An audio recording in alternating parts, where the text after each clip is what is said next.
Hi there, Algebra Crew. Time for our final chapter of the whole course, Chapter 12.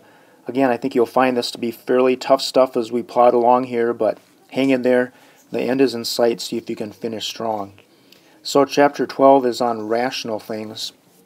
And of course, in math, whenever we hear that word rational, you should think fractiony, because that's essentially what the word rational means in mathematics anyway, is fractions. So when we talk about a rational expression then, again here we have, it's a fraction. It'll be an algebraic one, meaning there's a lot of variables in there. But the key thing is the numerator and denominator are polynomials. So again, there could be powers in there. There'll definitely be some variables, some exponents, some numbers. So all kinds of weird stuff that we're going to try to simplify. And here's something that you learned a long time ago, but just to reinforce it. Anytime you have fractions, we never want the denominator to equal 0. We never want that to happen because that is considered to be undefined and not possible.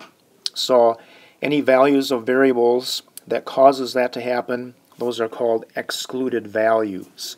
So we're going to look at how those are found here in just a little bit. In this chapter, very important to remember those skills we've learned before: factoring and reducing, or canceling sometimes it's referred to. That's maybe not the best word to use. Perhaps reducing is a better one to think about. So let's look at these examples here that we have. I'm going to thicken my pen here a bit and get to a different color here. There we go. State the values of the variables that must be excluded. So when you see that excluded idea, really we're just looking at the denominator, and we never want the denominator to equal 0.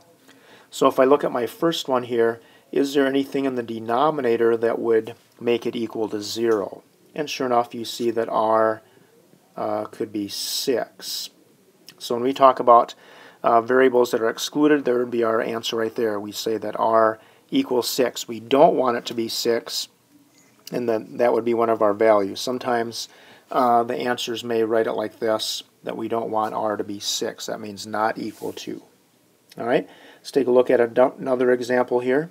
Again, we don't really need to be concerned about the numerator.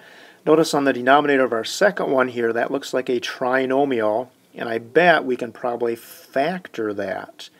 If you remember how to do that, we haven't done this for a couple chapters yet, but this is my FOIL method in reverse. M and M there. To get a positive 3 and that negative 4, I bet it's going to be minus 3 and minus 1. We could FOIL that out, but I believe that would work out. And then, of course, what we would do is set that expression equal to 0.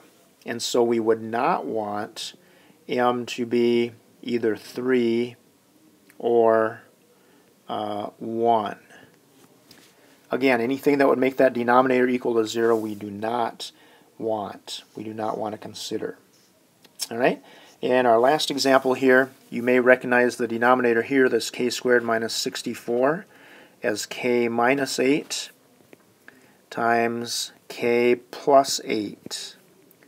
That's one of those difference of squares. And again, setting that equal to 0, we would not want k then to be either positive or negative 8. Remember, anything that equals 0 in a denominator mathematics-wise is a big no-no. And that's what we call these excluded values. Next ones are ones we're just going to try to simplify. And this will take some work, some getting used to, but I think you guys will be able to figure it out eventually. But it is rather tricky sometimes. Notice on our first example here, this is everything is just multiplied and divided. So we're just going to see if we can do perhaps some reducing right away. And here's where the canceling comes in. 7 goes into 21 3 times. Now if I look at my a values here, so 3 will be part of my answer. If I look at my a values, notice that I have a 2 on top, 5 on the bottom. Remember, we subtract them. So it'll be a to the 2 minus 5, or negative 3 power. And then with my b values here, remember that b with no exponent here is really b to the first. So again, I'll subtract those exponents and get b to the second.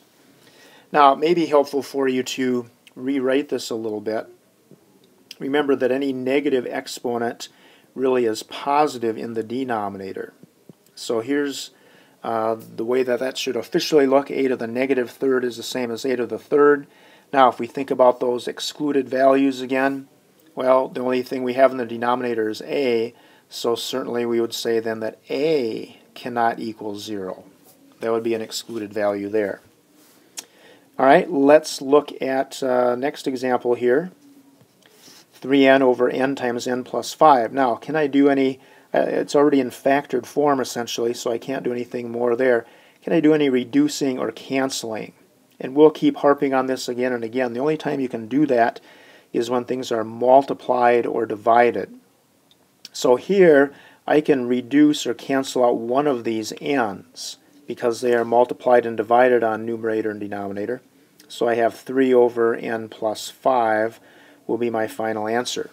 Now, as far as excluded values, I should go back and look at the original problem. What would I not want n to be? Well, I would not want n to be 0 because of this n sitting out here like that. That could cause that whole thing to be 0.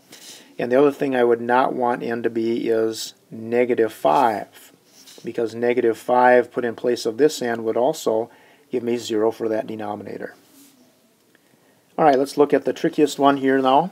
Last one. Here I'm going to try to do some factoring. So notice my numerator, I can even factor that. Remember our good old common factor stuff? I can pull out that common factor of 3, and then by using the distributive property in reverse, I have that x minus 5. Let's look at my denominator.